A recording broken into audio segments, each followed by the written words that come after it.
SportsCenter with L. Duncan. 60 minutes of end-to-end coverage of the playoffs. Playoffs from the ice to the hardwood.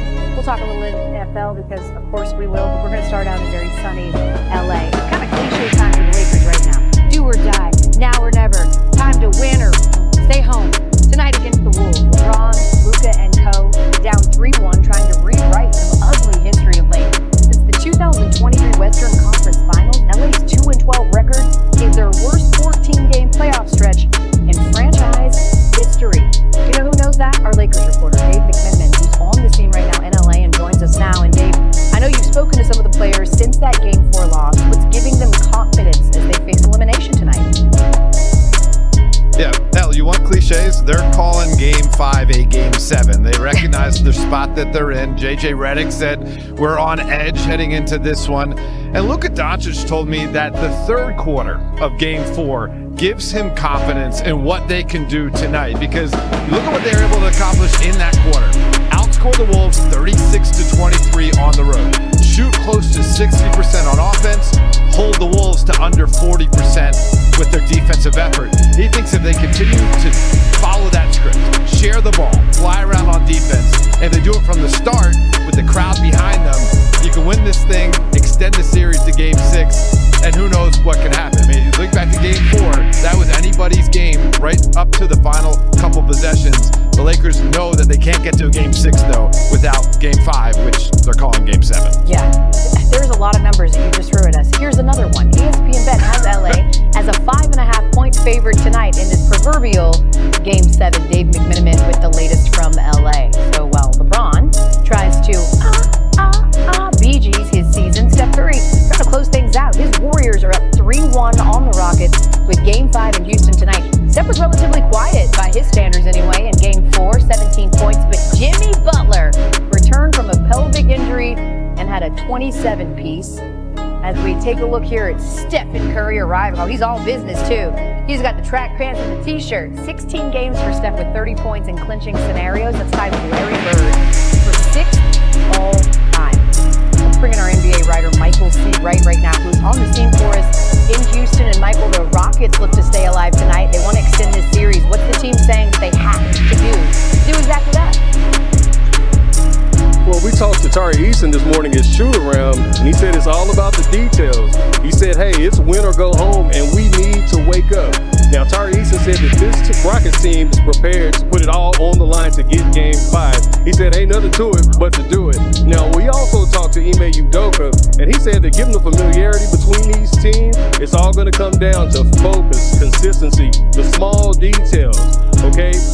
The Rockets, they've been inconsistent on offense, but in Game 4, they got some major contributions from Alfred Sengun, Fred VanVleet, and Amin Thompson. Those guys combined for 73 points, but it just wasn't good enough because they need Jalen Green to be Jalen Green, okay?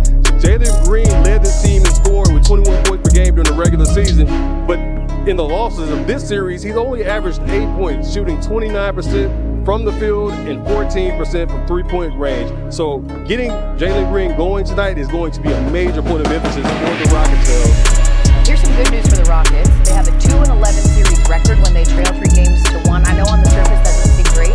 It's actually tied for most series wins of any franchise in that scenario. Michael C. Wright on the scene there in Houston. So both the Rockets and Lakers have some history going against them in this series. Only 4% of teams that trail 3-1 in the best-of-7 series have actually come back to win that series. The Nuggets were the last team to do it, having done so in back-to-back series in the 2020 playoff bubble. Let's bring in my girl, NBA analyst, Chiney for much more. And Nay, when you look at these teams that are down 3-1 tonight, which do you think has a better chance to extend or win this series? Is it the Rockets or the Lakers? My sis, is that a trick question? Honestly, hearing this question, I think of the scenario where you see two good-looking men of different ages. And to one, you're like, oh, you're cute. And the other one's like, oh, he fine. Look, there's an age factor. There's a grown man factor. The Houston Rockets are cute, but the Lakers, they've been here, they've done that, and they get grown buckets. Al, I want you to look at these numbers right here. The Los Angeles Lakers have two of the best ever scores in NBA history when it comes to elimination games. LeBron James, 33.4. There's 0.1 difference. Luka Doncic, 33.4. As I mentioned, mentioned LeBron actually 0.5. They're so close, I can barely count. But if you think about this squad, overall, obviously you have the two star-studded players, but they're going to have to get help from the supporting cast. They need Austin Reeves to continue to show up. They need to really diversify their rotation. Everyone was making a big, hoopla about the fact that they played only one starting five, like that group, to close the game. Instead, they need everyone. It's got to be more like we've got, because they've got Luka, they've got LeBron, but they need the rest to play defensive offense and give those two a break. By the way, I love your analogy. Consist, little gray, little grown man strength. That's my type. That's my type. Lakers have overcome a 3-1 deficit only one time in team history, though, and that was in the 1970 West Semis against the Suns. We like them seasoned over here. We like do. Listen, I like my man in the Touch of Gray commercial. Chinea Bumake hanging out with us all hour here on Sports Center. So we're going to check back in with Sis. But still ahead, she will deliver her keys for the Rockets and Lakers to stave off elimination in tonight's win or go home. The question isn't should, Wendy. Do you think John Halliburton will receive any type of repercussions for this? Yes, there will be some sort of sanction that he will face. And also the Pacers have to make sure they don't let anybody walk onto the court, regardless of who they may be. But the penalty that the Halliburtons are paying is happening right here and right now. Because this was one of the greatest performances of Tyrese Halliburton's life. His performance in the end of regulation and in overtime. And all we're talking about on all these huge platforms is what happened with his father. And the penalty to John is that he's detracting away from his son's moment. Regardless of whether or not you're going to see him courtside for the next few games in the playoffs or whatever that may be. Yeah, I'm embarrassed for Tyrese. I don't look at him any day. He had a hell of a series and a hell of a night. I'm embarrassed for him, not the other way around. His dad was the idiot, not his son. Let's talk about the Bucks in the future now, because we talked about this at length last week. Damian Lillard out for the foreseeable future. What of the future of Giannis in Milwaukee? Well, this is simple, but it's also important. The ball is in Giannis's court, and they have spent the entire season really focusing on this season. There has been no chatter whatsoever about what Giannis is thinking about with his future. Nobody, backroom dealings or rumors about does he want to go someplace else. He has had a strategy to be laser focused on what's going on in front of him. And as a result, there's a lot of uncertainty. There's uncertainty within the Bucks organization. There's uncertainty out there in the league. There's two things to keep in mind, though. One, as the Bucks look forward, they don't control their draft picks for the next 6 years. That number one means they can't trade any of those picks or swaps to help the team. And secondly, as they look at possibly what they might do with Giannis, they can't rebuild.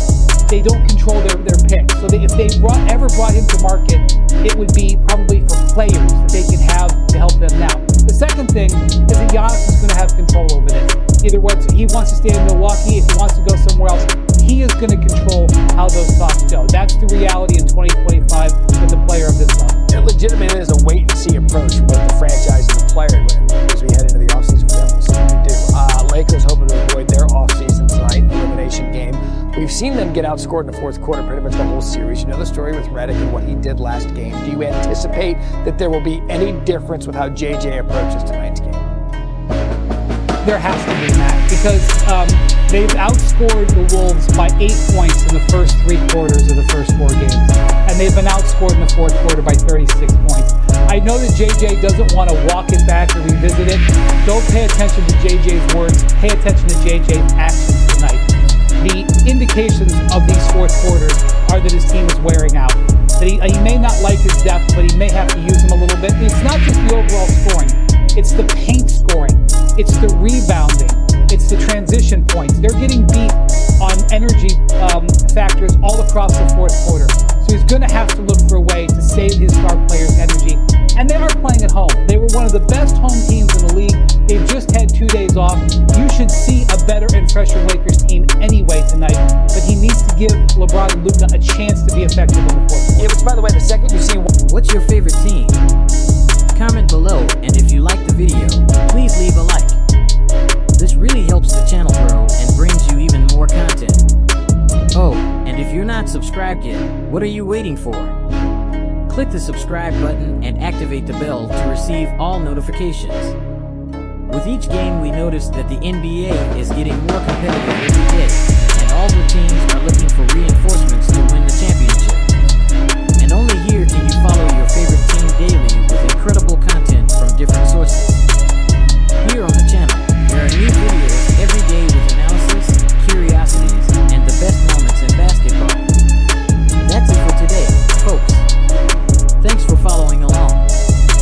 The NBA doesn't stop, and neither do we. Until the next video. NBA, the passion that connects us.